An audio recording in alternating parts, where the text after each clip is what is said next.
Hola, os presentamos una nueva videoentrevista para la comunidad de soporte psicosocial online del Instituto Català d'Oncologia y el Departamento de Salud. Hoy hablaremos con la doctora Maite Antonio acerca de la trombosis asociada al cáncer. Buenos días, Maite. Buenos días. Bueno, en principio, durante los próximos minutos, si te parece bien, hablaremos así un poquito en términos generales, ¿no? De un tema que yo creo que, bueno, no sé, tiene una cierta actualidad. Yo al menos veo que se hacen muchos congresos y hay mucha información, ¿no? Que es el tema de las trombosis asociadas al cáncer. Concepto extraño, trombosis asociadas al cáncer. ¿Nos podrías explicar con brevedad en qué consiste una trombosis venosa?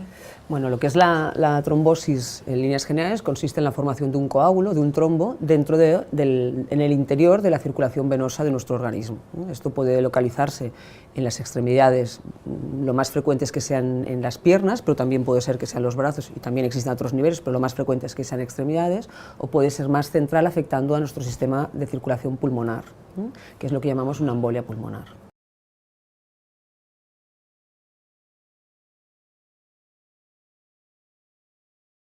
La formación de trombos es una cosa fisiológica y natural, ¿no? que es un mecanismo de defensa de nuestro organismo ante una herida, ¿no? Si tenemos una herida y hay un riesgo de sangrado, dentro de nuestra sangre hay un sistema que lo que hace es formar un trombo, que no deja de ser como un conglomerado de plaquetas y otras sustancias que vienen del sistema de la coagulación, con la idea de tapar ese agujero, esa herida, y evitar un sangrado. Cuando ese trombo se produce de una manera anómala, sin que haya una causa que lo desencadene, es cuando hablamos de enfermedad tromboembólica venosa. Nosotros en la circulación tenemos dos tipos de vasos, los que llevan sangre con oxígeno, que son las arterias, y los que recogen, ¿no?, la sangre de todo nuestro organismo para volverla a enviar hacia nuestro corazón, ¿no? La que el corazón bombea, circula a través de las arterias, y la que nuestro organismo recoge y vuelve hacia el corazón son las venas, ¿no?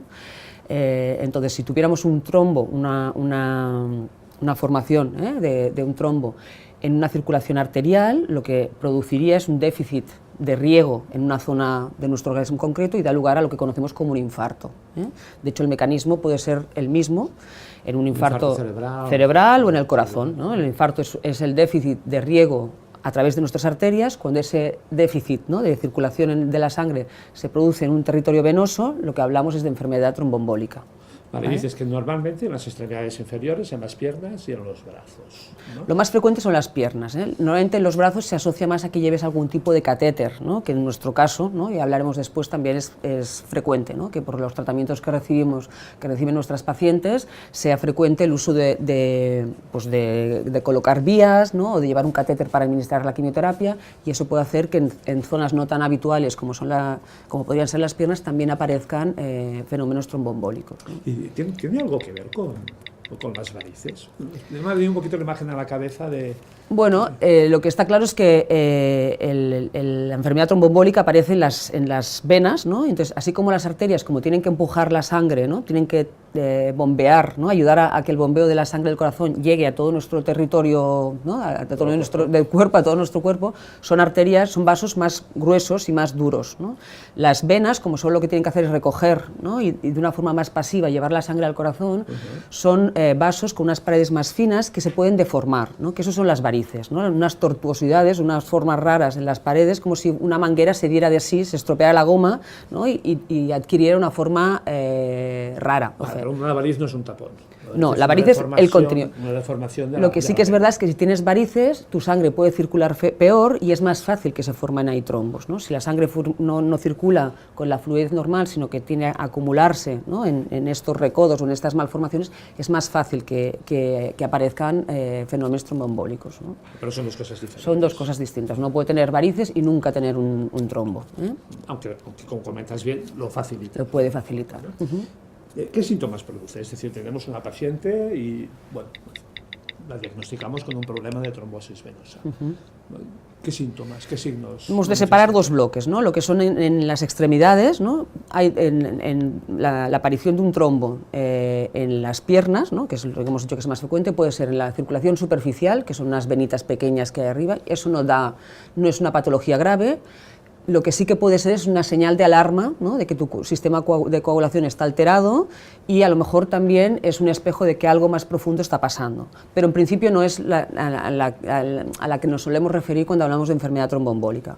Cuando hablamos de enfermedad tromboembólica profunda, es la que afecta a las venas más profundas, que sí que llevan una cantidad de sangre importante hacia los pulmones y hacia el corazón, y los signos, los síntomas que notamos cuando nos pasa, se nos tapa la circulación en las piernas, pues es que se nos hinchan las piernas, pero no esta hinchazón crónica en las dos piernas, sino tenemos una pierna bien y de golpe, ¿no? De una forma rápida, de instrucción más o menos rápida, esta pierna se hincha, duele, ¿no? Porque ahí hay un déficit, ¿no? La circulación está bloqueada, puede enrojecerse, la pierna puede adquirir un color de enrojecimiento, podemos tener, aparte del dolor, sensación como de muy sensibilidad, de tener una hipersensibilidad, de que te molesta.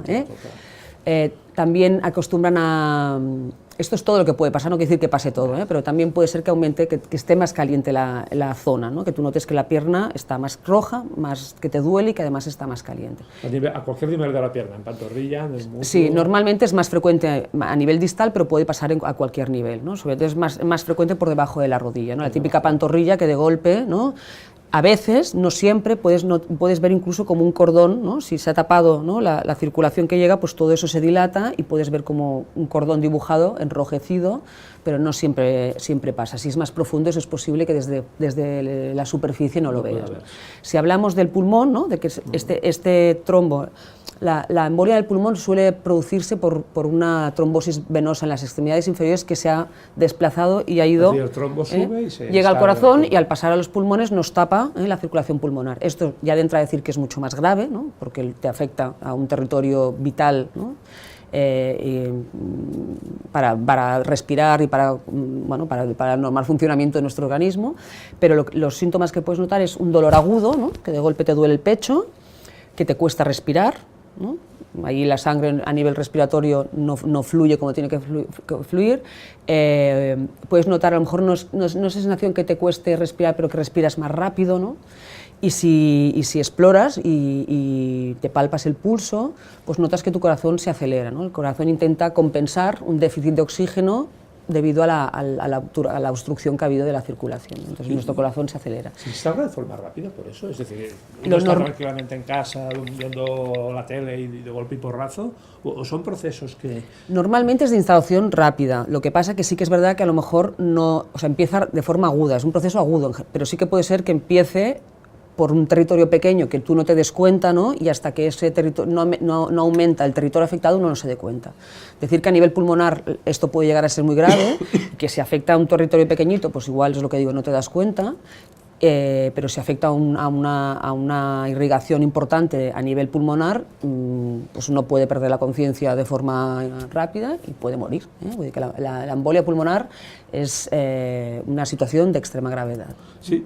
Es decir, que las consecuencias vinculadas a la presencia de estos trombos, en el caso de la embolia pulmonar, me comentas que puede ser, bueno, de riesgo vital, sí, seguro. ¿Las embolias en las extremidades también tienen este riesgo? Es más un problema local, que puede ser que si ese dolor que hemos dicho se mantiene mucho tiempo, ¿no? Porque uno de los riesgos a más medio o largo plazo es que si esa obstrucción se mantiene, ¿no? Y no la resolvemos y la sangre sigue llegando y no puede fluir, ¿no? Pues la vena se va dilatando cada vez más y podemos perder, es como lo que decía antes de la manguera, como si la vena se diera de sí, ¿no? Y perdiera para siempre la capacidad de volver a retornar a su tamaño normal. Entonces, se queda dilatado. Claro, y eso eso puede ser muy molesto a largo plazo, ¿no? Mantener una dilatación en las piernas a nivel venoso, pues supone un dolor y una hinchazón de manera crónica que puede llegar a ser muy molesto, ¿no? Puede llegar, no sé, imaginaba cosas extrañas, ¿no? Puede llegar a romperse el vaso. No. Lo que hace es dilatarse, pero no romperse. No. Tiene un componente elástico que eso no está previsto, ¿no? Entonces, ante esta situación, hay unos signos, hay unos síntomas que permiten valorar la posible presencia de este trastorno. ¿Contáis con la ayuda de otro tipo de pruebas diagnósticas que os faciliten? Sí, si tú insisto que hay que diferenciar mucho el diagnóstico de las dos cosas. La venosa Si tú llegas a la consulta, ¿no?, y dices, ostras, pues ayer o llevo unos días que esta pierna, ¿no?, y me noto que cambia el tamaño de una pierna respecto a la otra o que la tengo más enrojecida, y el médico, ¿no?, sospecha que puede haber un problema tromboembólico, hay que, con la máxima velocidad posible, no es una situación urgente, pero hay que hacerlo sin dilación, realizar una ecografía, que es lo que te permitirá ver cómo está la circulación y si hay algo que está obstruyendo esa circulación. O sea, la prueba diagnóstica clásica y que además es inmediata, tienes el resultado inmediatamente, es hacer una ecografía. Normalmente las pacientes que llegan a la consulta lo que haces es derivarlas a urgencias, donde el cirujano vascular le hace la ecografía y en el momento inmediato tienes el resultado, ¿no? Si la sospecha es, pues ostras, llevo unos días, ¿no?, o ayer de golpe empezó una disnea, que es como llamamos la dificultad para respirar, ¿no?, una sensación de ahogo, o que me canso mucho más de lo que me cansaba y eso ha sido muy rápido, y el médico tiene la sospecha, ¿no?, de que puede haber una embolia a nivel pulmonar, eso sí que es una situación urgente, ¿no?, que el diagnóstico hay que hacerlo ya, y se puede hacer, básicamente son dos pruebas, con una gamografía pulmonar, pero la que se usa habitualmente ahora y que es más sensible es hacer un TAC, y de hecho si tienes dificultad para realizar un TAC, porque estás en un territorio, no estás en un contexto hospitalario, estás lejos, si la sospecha es muy alta hay que empezar el tratamiento antes de tener el diagnóstico. Hasta ese punto es grave, sí, porque no pasa nada por empezar el tratamiento, no es un tratamiento que luego hablaremos que puede dar problemas, y en cambio la situación puede ser lo suficientemente grave como para, ¿no?, ser de riesgo vital, y vale la pena empezar el tratamiento antes de tener el diagnóstico de certeza, ¿no? Y Maite, es decir, ¿por qué esta asociación de los problemas tromboembólicos con el cáncer? Es decir, estamos en un contexto de un hospital oncológico, las lecturas que hemos realizado antes de realizar la entrevista sí que apuntan a que existe un vínculo claro, ¿no?, entre la presencia de estos tromboembolismos y el diagnóstico de un cáncer. O sea, la enfermedad tromboembólica puede aparecer en cualquier tipo de paciente, y hemos oído todos hablar del síndrome del avión, ¿no?, de cuando estás mucho tiempo en el avión con las piernas sin circular, pues que es más riesgo, por eso que decimos, ¿no?, si igual que con las varices, ¿no?, si la sangre no circula durante mucho tiempo con fluidez, es más fácil que se acumule ahí, se forme un trombo. Pero en el caso del cáncer, es igual que cuando digo que hay una herida, se activa nuestro sistema de coagulación para que se forme un trombo y un coágulo y evitar que haya un sangrado. Cuando algo anómalo está dentro de nuestro organismo, como puede ser el catéter o puede ser una célula tumoral, ¿no?, se altera, ¿no?, el sistema de la coagulación, y de hecho la célula cancerígena y la enfermedad tromboembólica tiene mecanismos comunes, ¿no?, que no vamos a entrar, pero el organismo recibe que algo, ¿no?, anómalo o extraño tiene dentro y activa, ¿no?, se pone en marcha el sistema de coagulación cuando no hay un problema de coagulación, ¿no? Entonces, la incidencia de enfermedad tromboembólica en el paciente con cáncer es 5 veces más frecuente, 5 veces. Y además se asocia a que tienen más riesgo, porque si uno de los problemas, o el principal problema de la enfermedad tromboembólica es, no solo es que la detectes y la trates, que eso una vez tratada pues tiene fácil solución, que digamos, sino que hay riesgo de recurrencia, es decir, una vez te ha pasado tienes más riesgo de que te vuelva a pasar. En el paciente oncológico, en este caso la paciente oncológica, lo que sabemos es que hay más riesgo de que eso vuelva a aparecer, hay más riesgo de recurrencia, y además hay más riesgo de que, si ponemos el tratamiento adecuado, ¿no?, que es intentar anticoagular ese coágulo, ¿no?, hay más riesgo de sangrado. Es decir, la enfermedad tromboembólica en la paciente con cáncer es más frecuente y además es más complicada de tratar, ¿no? Y a veces, y pienso que es, bueno, yo estoy convencida de que es muy importante e intento convencerte a ti, es que a veces estamos muy volcados, ¿no?, en el tratamiento del tumor, ¿no?, y otras pequeñas, por decir pequeñas, ¿no?, otras cosas pueden poner en riesgo nuestra vida y hay que tenerlas en cuenta, y la enfermedad tromboembólica es una de ellas, ¿no? O sea, la segunda causa de mortalidad no relacionada con el propio tumor, aparte de infecciones con las quimioterapias, es la enfermedad tromboembólica, ¿no? Entonces no hemos de estar asustados constantemente, pero sí tenerla presente habitualmente. Sí, me interesa especialmente esta última aportación, Maite, es decir, la segunda causa de muerte en pacientes oncológicos es el trombo. Después de lo que es el propio cáncer, la presencia de un problema de... Esto en general, ¿eh? Luego hay tumores que son menos agresivos, que digamos, y a lo mejor el riesgo es mayor con la trombosis, ¿no? O sea, la trombosis realmente es la primera causa de complicación asociada a riesgo vital en el paciente oncológico, tumor aparte, ¿no? Y me comentabas que el cáncer potencialmente puede generar una disfunción que se manifieste a través de estos problemas de coagulación de la sangre que acaben generando... En la paciente con cáncer, este mayor riesgo se asocia como a 3 bloques de factores de riesgo. Uno es, los que dependen del paciente son la edad, a medida que aumenta nuestra edad tenemos más riesgo, seguramente un poco vinculado a lo que decías de que nuestra circulación, ¿no? Tampoco es todo, vamos perdiendo un poco, ¿no? La energía a la hora de bombear sangre. La edad, otros factores de riesgo que puedas tener, el haber tenido un proceso tromboembólico antes es un riesgo de que vuelva a aparecer. Estos son relacionados con el propio paciente. Luego hay con el propio tumor. No todos los tumores tienen el mismo riesgo, ¿no? De hecho, la mama no es de los tumores que más riesgo tiene. Vale, es decir, el cáncer de mama no es de los que más claramente se asocia. No, es mucho más, el que tiene más riesgo es el páncreas o el pulmón. Lo que sí que es verdad es que cuando miras números en general o pacientes que acuden a mi consulta con enfermedad tromboembólica, como el cáncer de mama es muy frecuente, ¿no? Pues llegan muchas pacientes con cáncer de mama, pero no es el tumor que más asocia. Y luego otro grupo de factores de riesgo asociados es, aparte de si el tumor está controlado o si es un tumor pequeñito, pues te da menos riesgo, si es un tumor mayor o diseminado, pues el riesgo de trombosis es más alto. Y luego el otro grupo de factores de riesgo son los vinculados, por decir, al tratamiento, ¿no? La cirugía, ¿no? El hecho de que tengan que abrir tu organismo es lo que digo, activa, ¿no? Tu sistema de coagulación. La quimioterapia es un factor multiplica casi por 3 el riesgo de recidiva, de aparición de trombosis. No todas las quimios igual, pero en líneas generales multiplica por 3. El tratamiento hormonal en el cáncer de mama es un factor de riesgo. La radioterapia también aumenta. O sea, estamos en una situación, aparte de que la célula ya te provoque una activación de tu sistema de coagulación, realizamos una serie de maniobras que también aumentan el riesgo. Y otra que también hemos comentado antes es, ¿no?, la cantidad de dispositivos, ¿no?, entre analíticas, colocaciones de portacat para administrar la quimioterapia, ¿no? Toda esta manipulación que necesitamos hacer para administrar los tratamientos también se asocia a más riesgo, ¿no? Vale.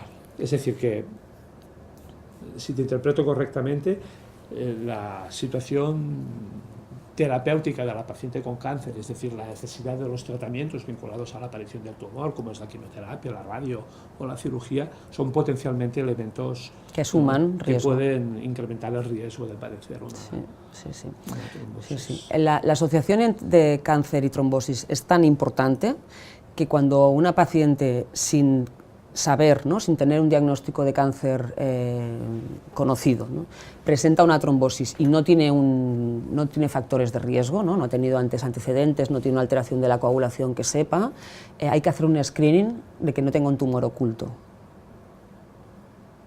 Hasta ese punto la asociación de la trombosis sería un signo de sospecha para valorar la posible presencia. Si una paciente sin cáncer hace una trombosis, cuando vaya y le diagnostican, le hagan la ecografía y le digan usted tiene una trombosis en las piernas y le empezamos tratamiento, además se hará un estudio, está establecido que se haga un estudio para descartar que haya alguna neoplasia, algún cáncer oculto que no haya dado la cara, ¿no?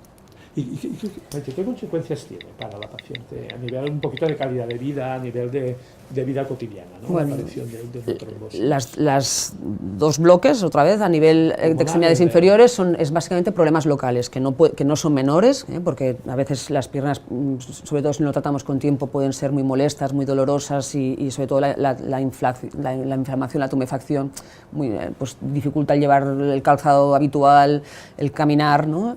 Esos no dejan de ser problemas locales, que digamos. El problema de los locales es que se pueden convertir en centrales, que es el pulmonar, ¿no? Y a nivel pulmonar, las consecuencias, aparte del riesgo vital, es, bueno, normalmente si tú pones el tratamiento adecuado, el trombo se diluye. De hecho, el tratamiento no es tanto para deshacer, sino para evitar que se haga mayor, ¿no? El trombo se deshace solo. Tú lo que haces con el tratamiento que usaremos es intentar que ese trombo no vaya aumentando de tamaño y te dé más problemas, porque el trombo se va a ir deshaciendo solo, ¿no? Si el trombo se deshace solo a nivel pulmonar, no tiene por qué dejar más secuelas. Si quedan restos o tu situación de hipercoagulación, ¿no? de este estado de excitación de la coagulación se mantiene, pues a lo mejor estás en una situación de trombosis crónica, que eso sí que puede hacer que tu circulación pulmonar no sea la adecuada y que tengas más fatiga, más ahogo, más disnea, de manera y limitar tu actividad de movilidad y de tus actividades habituales, ¿no? Hemos repetido muchas veces, tratamiento, la intervención, ¿en qué consiste básicamente? Es decir, ante la presencia del diagnóstico de una trombosis, ya sea a nivel pulmonar o a nivel de extremidades inferiores, ¿qué soluciones? El tratamiento es el mismo, así como hasta ahora íbamos separando extremidades y pulmón, el tratamiento es el mismo, que es un tratamiento anticoagulante, ¿no? Una sustancia que lo que va a hacer es intentar que ese sistema de coagulación que tenemos hiperactivado, dejarlo bloqueado para que no aumente, para que pare esa formación de coágulo. Eso se puede hacer hay dos tipos de medicación oral y medicación inyectable. La heparina de toda la vida. La heparina todavía. La medicación oral en el paciente oncológico no es la ideal, al menos de entrada. Primero, porque son pacientes a veces pues, que tienen que tomar mucha medicación vía oral, a veces existen náuseas, vómitos. La medicación oral cuesta controlar el nivel, la dosis correcta, y con todas las medicaciones que a veces tenemos que tomar los pacientes puede interferir, y entonces lo que se ha demostrado que es mucho más seguro y más eficaz, y es el tratamiento de elección, es el uso de heparina, ¿no? La heparina puede ser no fraccionada, que entonces tiene que ser endovenosa, y eso es de uso hospitalario, eso es cuando llega el paciente al hospital y punto, pero cuando se va para casa el tratamiento consiste en la inyección de una heparina, que es como una inyección subcutánea como la de la insulina, que hay que mantener entre 3 y 6 meses, 3 y 6 meses. En función de si es extremidades inferiores o pulmonar, y que en el caso, eso es a nivel general, pero en el caso del paciente oncológico a veces, si aún está, ¿no? Si pasados los 6 meses aún estás con un tratamiento activo, ¿no? Sigues teniendo que estar con quimioterapia, o te toca hacer una cirugía,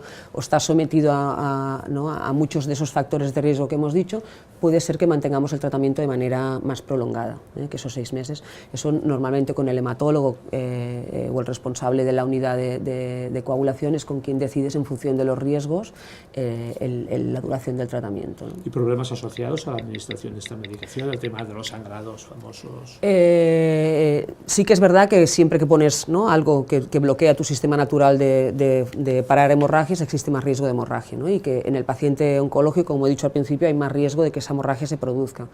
Con la heparina se ha reducido respecto a los anticoagulantes orales, ese riesgo es menor, pero existe. Es decir, cuando un paciente está tomando una heparina porque ha tenido un proceso tromboembólico, el que sea, siempre tiene que tenerlo en cuenta, si tiene que hacer una extracción dental, si tiene que irse a hacer una cirugía, y si tiene algún problema, pues tengo un accidente y me doy un golpe, explicarlo, por si hay que intentar revertir esa anticoagulación de alguna manera, ¿no?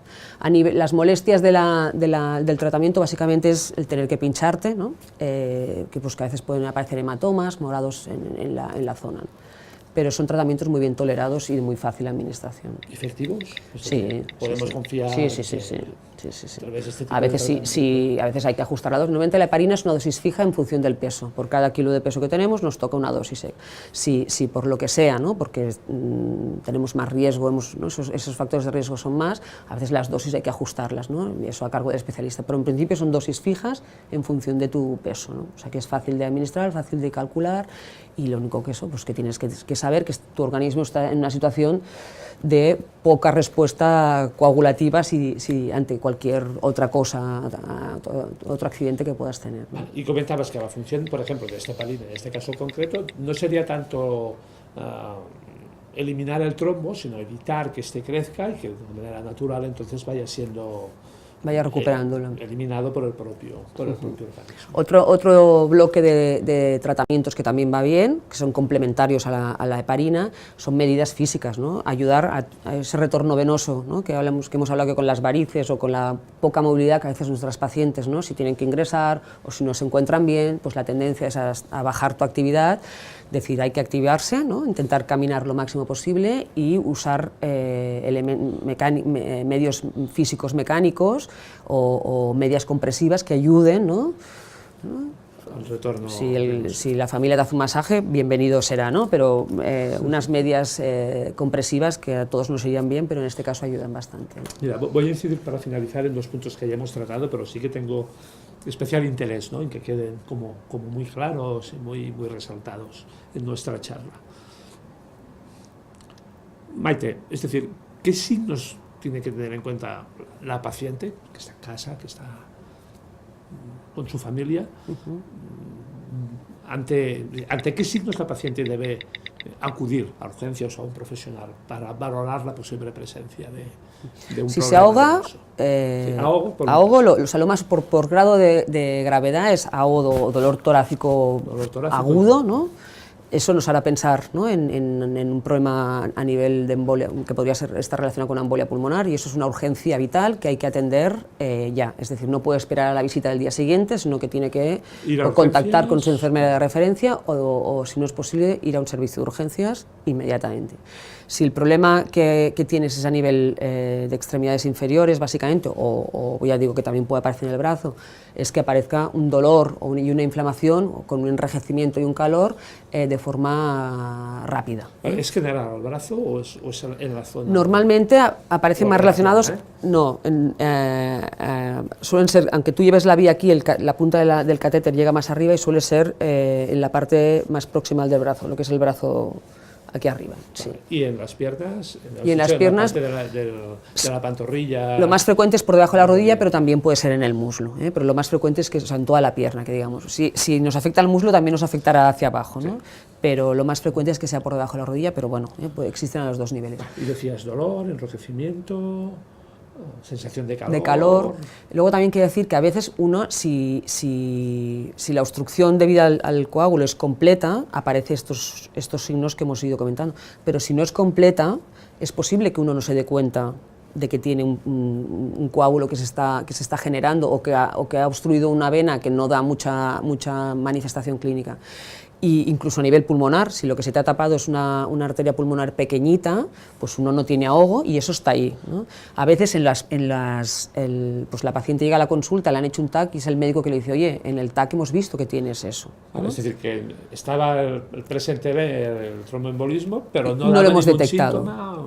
Entonces, aunque es mejor que a uno no se ahogue, el hecho de tener el tromboembolismo pulmonar, aunque no haya dado problemas clínicos, hay que tratarlo con la misma rapidez y con el mismo sistema, el mismo tiempo de duración y con la misma heparina, ¿eh? O sea que es igualmente, lo que sí que es verdad es que a medida que con los tiempos hemos ido mejorando y las técnicas de imagen han mejorado, pues los TACs actualmente detectan cosas que a lo mejor hace un tiempo no detectabas, ¿no? Y no es infrecuente, pues eso, pacientes que vienen a hacerse su TAC de control y detectan que tiene un trombo que no habíamos visto habitualmente. Estaba asintomático, pero que a través del TAC lo habéis podido detectar. Es lo que se llama ahora un TEP incidental, ¿no? Que no incidental. No es porque uno haya ido a consultar, ¿no? Mira, doctor, me pasa esto, sino que ha sido el doctor que se lo ha detectado sin ir a buscarlo, ¿no? Y para finalizar, aunque has hecho mención a alguna de las posibles conductas preventivas que puede realizar la paciente de cara a prevenir, a evitar la aparición de este problema venoso, bueno, me gustaría que quedaran de alguna manera así claras al final de la entrevista, ¿no? Me has dicho ejercicio. Es que yo soy muy pesada con eso, ¿eh? O sea, ya no solo para el tromboembolismo, para todo, sobre todo cuando estamos haciendo tratamientos, ¿no? El tratamiento hormonal que nos puede dar cansancio, la quimioterapia que también nos puede dar cansancio. Cuanto más activa te mantengas, a pesar, ¿no?, de las dificultades que te puede provocar los tratamientos o los ánimos o lo que sea, cuanto más activa no solo intelectualmente, sino físicamente estés, mucho mejor. Y en el caso del riesgo tromboembólico, aún más, ¿no? Cuanto más tu sistema circulatorio esté más activado, más difícil será que ahí se estanque la sangre y se forme un trombo, ¿eh? el uso de medias compresivas. Si las mujeres tenemos mucha tendencia, ¿no?, pues a tener ¿no?, pues un poco esas varices que decíamos. Si una además hace tratamiento hormonal, pues que también coge más peso, a veces eso no te das cuenta. Intentar usar medias compresivas y cuando estás en el sofá, pues las piernas para arriba, ¿no?, siempre con las piernas más altas que nuestro corazón, no dobladas, sino que puedas estar bien estirada en el sofá. Todas esas cosas que ayudan a que el retorno de la sangre de nuestros pies vaya hacia el corazón, va a ayudar, ¿no? En algunos casos se hace profilaxis, se hace tratamiento preventivo de la enfermedad tromboembólica, pero básicamente es cuando uno tiene que estar ingresado. Es decir, si una paciente tiene que estar ingresada por alguna complicación o porque el tratamiento, pues una cirugía, durante el ingreso siempre se pone una profilaxis con heparina a unas dosis más bajitas. Vale, es decir, se administraría la heparina antes de la aparición del trombo para en evitar pacientes que tienen elevado riesgo Exacto. de desarrollar esta. Se considera que el ingreso, que estás con poca movilidad, que has ingresado Claro. por una complicación y eso es una situación de riesgo altísimo y se hace siempre sistemáticamente prevención. A nivel de alimentación, ¿hay alguna sugerencia? ¿Hay alguna relación? Me ha venido ahora a la cabeza, ¿no? Que yo sepa, no. Básicamente comer sano y eso para todo, pero no especialmente relacionado con eso. Maite, agradecerte tu disponibilidad. Un placer, de encantada. hablar con nosotros y, bueno, de alguna manera incidir en un mensaje claro, ¿no?, que yo pienso que estarás de acuerdo conmigo. Hay que tener presente los problemas de tromboembolismo. Quiero una cosa que no hemos comentado y creo que es importante, que es Sí. que el hacer un tratamiento para el tromboembolismo no interfiere en nada en el tratamiento oncológico. Son dos cosas diferentes. Es decir, si el tener una enfermedad tromboembólica no va a dificultar, no va a impedir que uno siga con su quimioterapia o que siga con su tratamiento hormonal, no va a empeorar el riesgo de su tumor. Es decir, que no ha de ser no hemos de tener miedo de avisar porque tengamos un tromboembolismo por si eso interfiere en lo otro, porque no. O sea, son tratamientos que se pueden hacer de la manera simultánea y que no empeora el pronóstico del tumor. Que quizá el problema, Maite, y es una opinión personal, con poca base posiblemente, vinculado al tema del tromboembolismo en cáncer, es que ha sido hasta ahora un tema relativamente desconocido por parte de todos, ¿no? Y que, bueno, quizá también los profesionales, los médicos, enfermeras, no han estado especialmente atentos, ¿no?, a la complicación potencial, ¿no?, que significaba el tromboembolismo. Lo digo porque yo, hablando con las pacientes, sobre el tema, muchas de ellas me manifiestan, pero nadie me había dicho nada, nadie me había comentado nada, es un tema absolutamente nuevo para mí. Bueno, los profesionales sí que están alerta. Lo que sí que es verdad es que yo entiendo que cuando consultas, ¿no?, por un cáncer de mama en este caso, la información se centra, ¿no?, en eso y en todo lo que acompaña, que no es poco, que si quimios, que si hormonas, que si pruebas, que si cirugías, que si, ¿no?, seguimientos. Y a lo mejor, ¿no?, en toda la información que se da de entrada a la paciente no incluyes el tema del tromboembolismo, pero sí que enfermería y los médicos están al tanto de que si consulta o se mancha la pierna hemos de activar el protocolo de trombosis. Sí. Muchas gracias, Maite. Encantada de hablar contigo y contamos con tu lo que haga colaboración para continuar aclarándonos estos temas. Perfecto, muchas gracias. A ti.